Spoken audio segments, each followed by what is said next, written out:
तो अभी हम लोग दो सबसे इम्पॉर्टेंट कॉन्सेप्ट के बारे में डिस्कस करेंगे, जो कि है डिस्प्लेसमेंट और पाथ लेंथ। जैसे कि हमने डिस्कस किया था, मोशन होता है चेंज इन पोजीशन। अगर कोई बॉडी अगर अपनी पोजीशन चेंज कर रही हो तो बॉडी होती है मोशन में। अगर कोई बॉडी अपनी पोजीशन चेंज ना करे तो बॉडी होती है रेस्ट स्टेट में।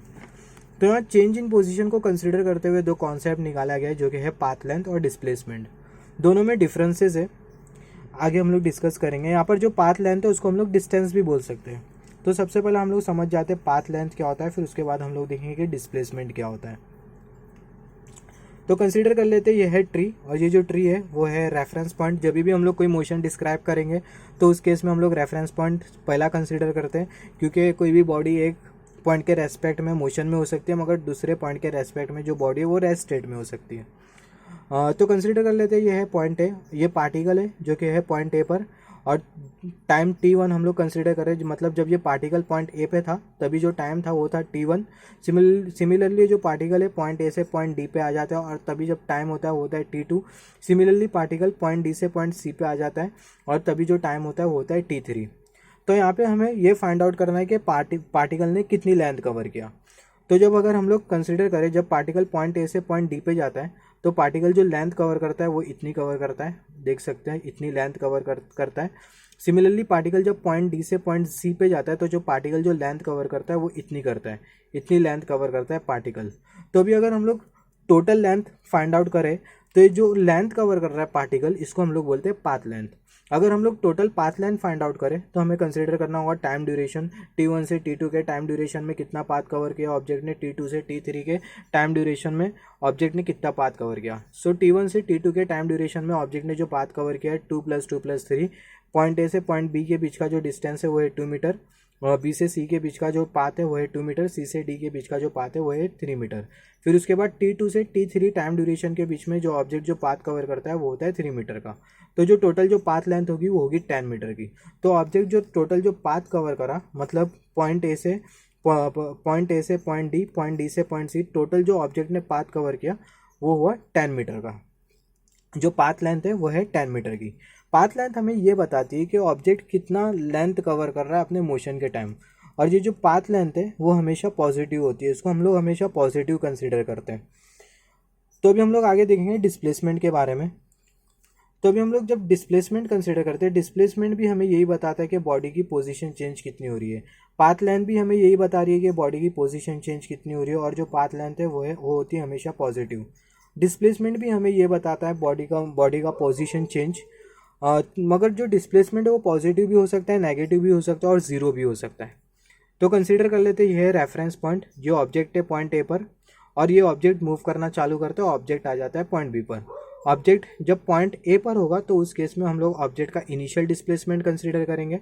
ऑब्जेक्ट जब फाइनली पॉइंट बी पे आएगा तो उस केस में हम लोग ऑब्जेक्ट का फाइनल डिस्प्लेसमेंट कंसीडर करेंगे with respect to reference point. Point A पे भी जब ऑब्जेक्ट रहेगा, जब हम लोग इनिशियल डिस्प्लेसमेंट कंसीडर करेंगे तो वो इनिशियल डिस्प्लेसमेंट को भी हम लोग रेफरेंस पॉइंट के रेस्पेक्ट में कंसीडर करेंगे। जब ऑब्जेक्ट पॉइंट बी पर आ जाएगा, जब हम लोग फाइनल डिस्प्लेसमेंट कंसीडर करेंगे तो उसको भी हम लोग रेफरेंस पॉइंट के रेस्पेक्ट में कंसीडर करेंगे। तो जो टोटल डिस्प्लेसमेंट होगा वो डिफरेंस होगा फाइनल डिस्प्लेसमेंट और इनिशियल डिस्प्लेसमेंट के। तो यहाँ पर एक चीज़ बहुत इंपॉर्टेंट नोट करने वाली है, अगर ऑब्जेक्ट जो भी पॉइंट से मूव करना चालू करता है, जिस भी पॉइंट से ऑब्जेक्ट का मोशन चालू होता है, उस पॉइंट को हम लोग कंसीडर करते हैं ऑब्जेक्ट का initial displacement with respect to reference point. यहाँ पर अगर हम लोग देखें पॉइंट ए से ऑब्जेक्ट मूव करना चालू करता है तो ये जो पॉइंट ए है वो ऑब्जेक्ट का इनिशियल डिस्प्लेसमेंट है, और फाइनली मूव कर रहा है ऑब्जेक्ट करते करते पॉइंट बी पर आ जाता है, और पॉइंट बी पर आके जो ऑब्जेक्ट है वो कम्प्लीटली रेस्ट स्टेट में आ जाता है। तो जिस भी पॉइंट पर ऑब्जेक्ट कम्प्लीटली रेस्ट स्टेट में आ जाता है वो पॉइंट को हम लोग कंसीडर करते हैं ऑब्जेक्ट का final displacement with respect to reference point. ये है ऑब्जेक्ट का initial displacement with respect to reference point जो कि है ट्री, और ये है ऑब्जेक्ट का final displacement with respect to reference point जो कि है ट्री। और जो टोटल डिस्प्लेसमेंट होगा फाइनल डिस्प्लेसमेंट और इनिशियल डिस्प्लेसमेंट के डिफरेंस के बराबर में होगा। अभी डिस्प्लेसमेंट के कॉन्सेप्ट को हम लोग और अच्छी तरीके से समझेंगे। कंसीडर कर लेते हैं ये है ट्री रेफरेंस पॉइंट, ऑब्जेक्ट है पॉइंट ए पर, और पॉइंट ए से ऑब्जेक्ट मूव करना चालू किया। तो पॉइंट ए से ऑब्जेक्ट मूव करना चालू किया तो ये जो पॉइंट ए है वो ऑब्जेक्ट का इनिशियल डिस्प्लेसमेंट है। मूव करते करते ऑब्जेक्ट पॉइंट बी पर आता है, फिर उसके बाद ऑब्जेक्ट पॉइंट सी पर आता है, और पॉइंट सी पर जो ऑब्जेक्ट है वो फाइनली रेस्ट स्टेट में आ जाता है। उसके बाद जो ऑब्जेक्ट है वो मूव नहीं करता है। तो यहाँ पर जो पॉइंट सी है वो है ऑब्जेक्ट का फाइनल डिस्प्लेसमेंट और जो पॉइंट ए है वो है ऑब्जेक्ट का इनिशियल डिस्प्लेसमेंट। ऑब्जेक्ट का जो इनिशियल डिस्प्लेसमेंट है वो है 5 मीटर का और जो ऑब्जेक्ट का जो फाइनल डिस्प्लेसमेंट है वो है 12 मीटर का। तो यहाँ पर अगर हम लोग टोटल डिस्प्लेसमेंट कंसिडर करें तो फाइनल डिस्प्लेसमेंट और इनिशियल डिस्प्लेसमेंट के बराबर में होगा। तो यहाँ पर अगर हम लोग फाइनल डिस्प्लेसमेंट कंसिडर करें with respect to reference point वो है 12 मीटर का, initial displacement with respect to reference point वो है 5 मीटर का। तो यहाँ पर जो टोटल डिस्प्लेसमेंट होगा वो होगा 7 मीटर का। अभी हम लोग देखेंगे कि जो डिस्प्लेसमेंट है वो पॉजिटिव भी हो सकता है, नेगेटिव भी हो सकता है और जीरो भी हो सकता है, मगर जो पाथ लेंथ है वो हमेशा पॉजिटिव ही रहती है। जो पाथ लेंथ है वो हमेशा हम लोग पॉजिटिव ही कंसिडर करते हैं। तो हम लोग यहाँ पर कंसिडर कर लेते हैं जो डिस्प्लेसमेंट है वो पॉजिटिव और नेगेटिव कैसा होता है वो अभी हम लोग देखेंगे। फिर उसके बाद हम लोग ये भी देखेंगे जो डिस्प्लेसमेंट है वो जीरो भी होता है। तो हमने कंसिडर किया यहाँ पर वाई एक्सिस और ये है एक्स एक्सिस, ये पॉजिटिव एक्स एक्सिस, ये है नेगेटिव एक्स एक्सिस, ये है ओरिजिन, ये ओरिजिन, इसको हम लोग रेफरेंस पॉइंट कंसीडर करेंगे। जैसे कि मैंने बोला था हमने कार्टेशियन कोऑर्डिनेट सिस्टम में क्या देखा था, जिस भी पॉइंट पर एक्सिस आके मीट करती है उसको हम लोग ओरिजिन कंसीडर करते हैं और वो ओरिजिन को ही हम लोग रेफरेंस पॉइंट कंसीडर करते हैं। तो ये जो ओरिजिन है वो है रेफरेंस पॉइंट। इनिशियली जो ऑब्जेक्ट है वो है 2 मीटर की पोजीशन पर, मतलब ऑब्जेक्ट 2 मीटर की पोजीशन से मूव करना चालू करता है और वो है ऑब्जेक्ट का इनिशियल डिस्प्लेसमेंट। और उसके बाद जो ऑब्जेक्ट है 4 मीटर की पोजीशन पर आके कम्प्लीटली रेस्ट स्टेट में आ जाता है। तो यहाँ पर जो 4 मीटर है वो है ऑब्जेक्ट का final displacement with respect to origin जो कि है रेफरेंस पॉइंट। ये 2 मीटर 4 मीटर, ये नेगेटिव 2 मीटर, ये negative 4 metre, negative X axis positive X axis, negative axis positive X axis और वाई एक्सिस को हम लोग ऑर्डिनेट और एब्सिसा भी बोलते हैं। तो यहाँ पर जो टोटल जो डिस्प्लेसमेंट होगा फाइनल डिस्प्लेसमेंट और इनिशियल डिस्प्लेसमेंट के बराबर में, तो यहाँ पर जो टोटल डिस्प्लेसमेंट होगा वो होगा 2 मीटर का।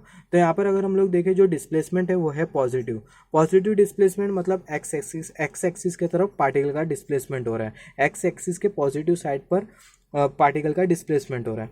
सिमिलरली हम लोग देखेंगे कि जो डिस्प्लेसमेंट है वो नेगेटिव भी हो सकता है।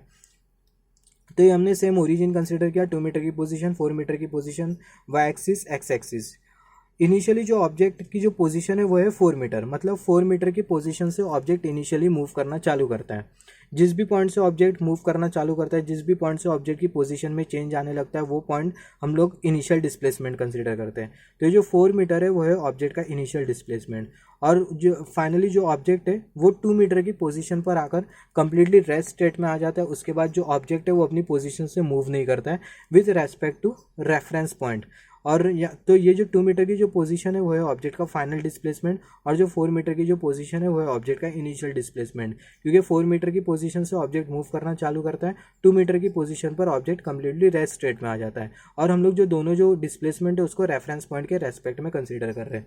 तो यहाँ पर जो टोटल डिस्प्लेसमेंट होगा फाइनल डिस्प्लेसमेंट और इनिशियल डिस्प्लेसमेंट के बराबर में होगा।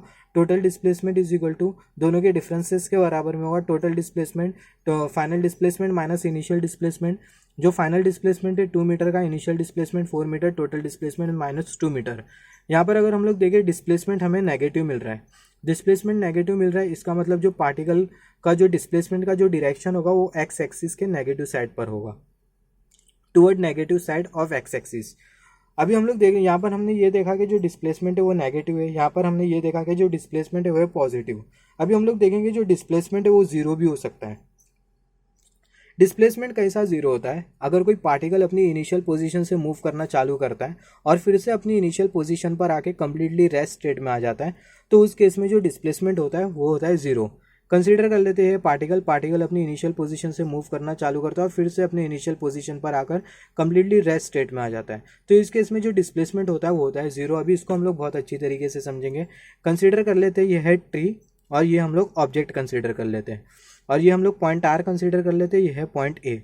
पॉइंट आर और पॉइंट ए के बीच का जो डिस्टेंस है वो है 3 मीटर का, या फिर हम लोग कंसीडर कर सकते हैं पॉइंट आर और पॉइंट ए के बीच का जो डिस्प्लेसमेंट है वो है 3 मीटर का। तो हम लोग कंसीडर कर लेते हैं ऑब्जेक्ट है जो कि है पॉइंट आर पर, ऑब्जेक्ट पॉइंट आर से मूव करना चालू करता है। तो यहाँ पर जो पॉइंट आर है वो ऑब्जेक्ट का है initial displacement, object point R से मूव करना चालू करता है, फिर उसके बाद ऑब्जेक्ट पॉइंट ए पर आता है, फिर उसके बाद पॉइंट ए से फिर से ऑब्जेक्ट अपोजिट डायरेक्शन में ट्रैवल करना चालू करता है और फिर उसके बाद ऑब्जेक्ट फाइनली जो आर पॉइंट है उस पर आके कम्प्लीटली रेस्ट स्टेट में आ जाता है। तो यहाँ पर अगर हम लोग देखें यहाँ पर जो आर पॉइंट है वो ऑब्जेक्ट का इनिशियल डिस्प्लेसमेंट भी है और फाइनल डिस्प्लेसमेंट भी है, और आर और ए के बीच का जो डिस्प्लेसमेंट है वो है 3 मीटर का। तो अगर हम लोग देखें यहाँ पर जो आर है वो इनिशियल डिस्प्लेसमेंट भी है और फाइनल डिस्प्लेसमेंट भी है। तो यहाँ पर जो टोटल डिस्प्लेसमेंट होगा फाइनल डिस्प्लेसमेंट और इनिशियल डिस्प्लेसमेंट के बराबर में होगा। जो इनिशियल डिस्प्लेसमेंट है वो है 3 मीटर का, और सिमिलरली जो फाइनल डिस्प्लेसमेंट है वो भी है 3 मीटर का। ओवरऑल जो डिस्प्लेसमेंट होगा वो होगा 0। तो इस केस में जो टोटल डिस्प्लेसमेंट है वो है 0, मगर जो पाथ लेंथ है वो 0 नहीं होने वाली है। जो पाथ लेंथ है वो 6 मीटर की होगी, क्योंकि अगर हम लोग देखें पाथ लेंथ हमें बेसिकली ये बताता है कि ऑब्जेक्ट अपने मोशन के टाइम कितना लेंथ कवर किया। ऑब्जेक्ट का मोशन हो रहा है, ऑब्जेक्ट यहाँ से पॉइंट आर से पॉइंट ए पे जा रहा है, 3 मीटर कवर किया, पॉइंट ए से पॉइंट आर पे आ रहा है, फिर से 3 मीटर कवर किया, 3 + 3 6 मीटर। तो यही है बेसिक डिस्प्लेसमेंट के बारे में। जो डिस्प्लेसमेंट है वो वेक्टर क्वांटिटी होती है, वेक्टर क्वांटिटी है जिसमें मैग्नीट्यूड भी होता है और डायरेक्शन भी होता है। हमने डायरेक्शन यहाँ पर अब भी देखा, ये दोनों केसेस में डायरेक्शन भी देखा और मैग्नीट्यूड भी देखा। 2 मीटर दोनों में मैग्नीट्यूड है, और ये वाले केस में जो डायरेक्शन है वो है नेगेटिव डायरेक्शन एक्स एक्सिस की, मतलब लेफ्ट हैंड साइड। ये केस में जो डिस्प्लेसमेंट की जो डायरेक्शन है पार्टिकल की वो positive direction of x axis, मतलब राइट हैंड साइड के तरफ है। तो ये था बेसिक डिस्प्लेसमेंट के बारे में और पाथ लेंथ के बारे में।